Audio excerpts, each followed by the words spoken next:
Speaker, and fantastic to see you in the chair, and I rise to support the Crimes Amendment Performance Crime Bill of 2025.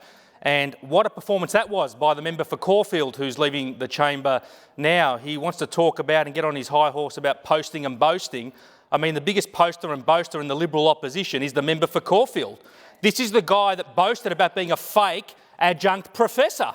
He went around waving his fake CV around that he was a fake adjunct professor. Point of order. Point of order. Chair, could we get back onto the bill, please?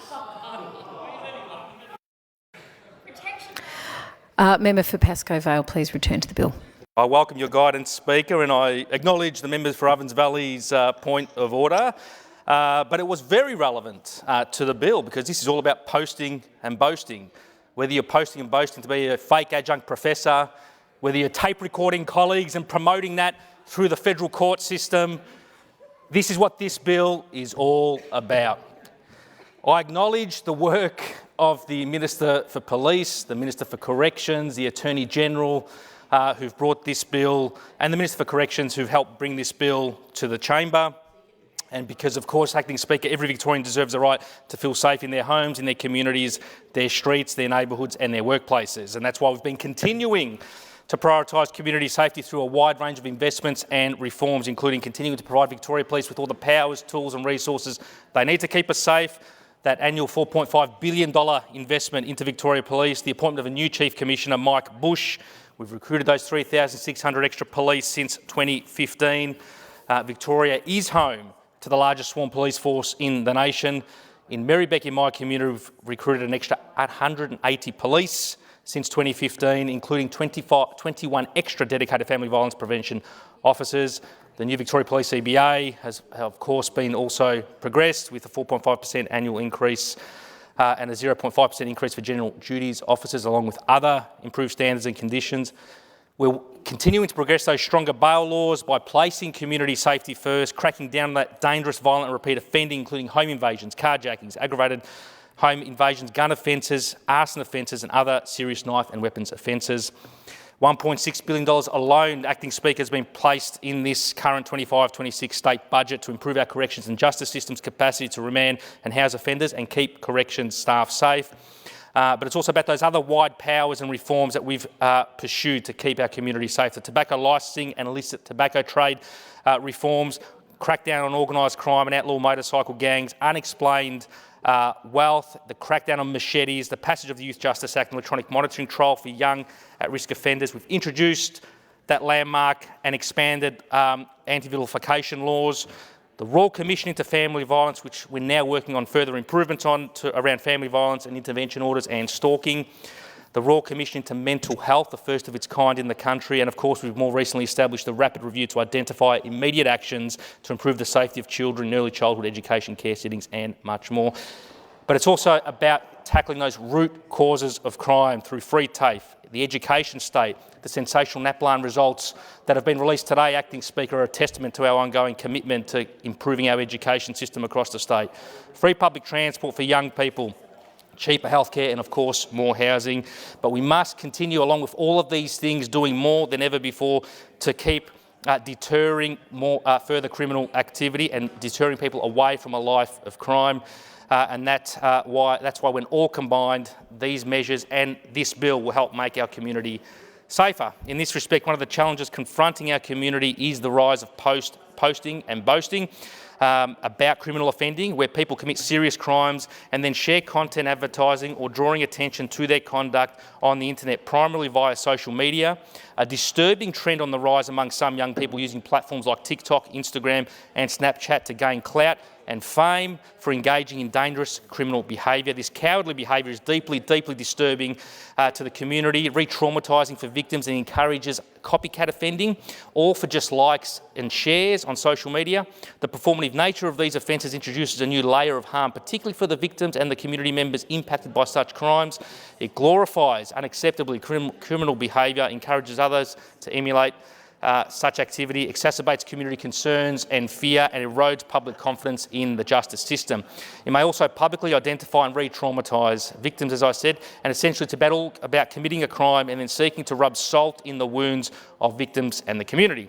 That's why this bill will introduce a new offence of performance crime into the Crimes Act of 1958 that recognises the additional criminality associated with publishing materials that advertise a serious criminal offending.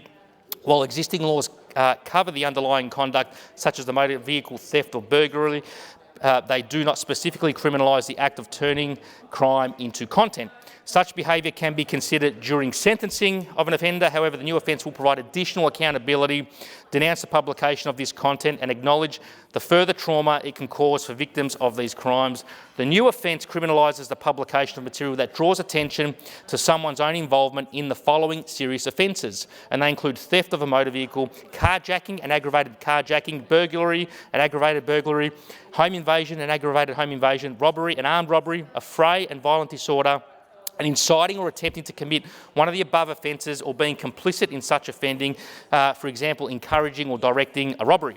The performance crime offence will carry a maximum 2-year penalty. This is in addition to the penalty for the underlying serious offence. For example, if a person is found guilty of a home invasion and also the new performance crime offence, they may be sentenced to a maximum of 25 years imprisonment in relation to the home invasion and up to 2 years further imprisonment for the performance crime offence. The new offence targets serious confrontational theft and violent group offences of concern to the community, which are increasing overall in frequency or becoming more prevalent among young offenders who are most likely to post and boast about their conduct, and the offence will capture a broad range of conduct. There's also respective definitions around the material and publication in this bill, which are defined broadly. Again, material is defined to mean any film, audio, photograph, printed matter, image, computer, game or text, or any electronic material or any other thing which depicts or describes anything done in the course of committing the relevant offence, property obtained or damage and harm caused. Publishing is defined as including exhibiting, communicating, sending, supplying, transmitting the material and making it available for other people. These definitions are consistent with the existing definitions in the Crimes Act, and introducing a targeted offence sends a clear message that publishing material that advertises or draws attention to such criminal conduct will result in serious consequences. Communities, as I said, Acting Speaker, have the right to feel safe, and this reform here today will continue to make our community even safer and deter such activities going forward. I draw the House's attention, of course, to the member for Malvern's amendments that he's recently moved, and quite a few of the queries that I just want to sort of go back through and rebut on, including around why aren't we making it a crime to post and boast about pretty much every crime, I think, is what they're getting at, or most crimes. And the reality is this is a targeted, proportionate, balanced approach that's informed by Victoria Police Intelligence. It's modelled on the approach that New South Wales has taken, and it's focused and will go and focus on the areas of greatest concern amongst the community. Why aren't we including assault? The member for Malvern and others asks opposite. Well, if they actually read the bill, affray and violent disorder is actually included and captured in the bill, affray and violent disorder. And also, furthermore, anyone who seeks to incite or attempt to commit such offences are also covered. And again, this is modelled on New South Wales approach and Victoria Police Intelligence. Why don't we include dangerous driving? It's a fair comment, I get it, but if we actually, again, look at the bill and look at the work that's informed the bill, often it's the people, these individuals, these alleged offenders or offenders, that have stolen the very vehicle in which they're posting and boasting about. And again, we've included in this bill theft of a motor vehicle, carjacking and robbery. So as currently designed, the bill largely captures the very things that the Liberals are claiming it doesn't capture. Amendments around additional time or additional offences that must be served cumulatively. And again, our bill provides court discretion on these matters because courts are best placed to consider facts of every individual case. And it will be up to a court to decide if it's such a sentence is served cumulatively or concurrently. But this bill's intent, and we've made it very clear as a government in passing this bill, that we expect this to be treated as a stand-alone offence, and we expect sentencing standards to reflect this. In other words, serving the additional 2 years is inherent almost in this bill being considered and progressed, because we want to make sure we don't see such crimes amplifying impact on victims and their families. There was also a query around homophobic attacks, but I find it ironic that the Liberals will be claiming that we're not doing enough for the LGBTIQ+ community when it was that side, the Liberals, who opposed our anti-vilification reforms that crack down on such hate and incitement speech towards such members of our community. In essence, Speaker, I commend this bill because it will make our community safer.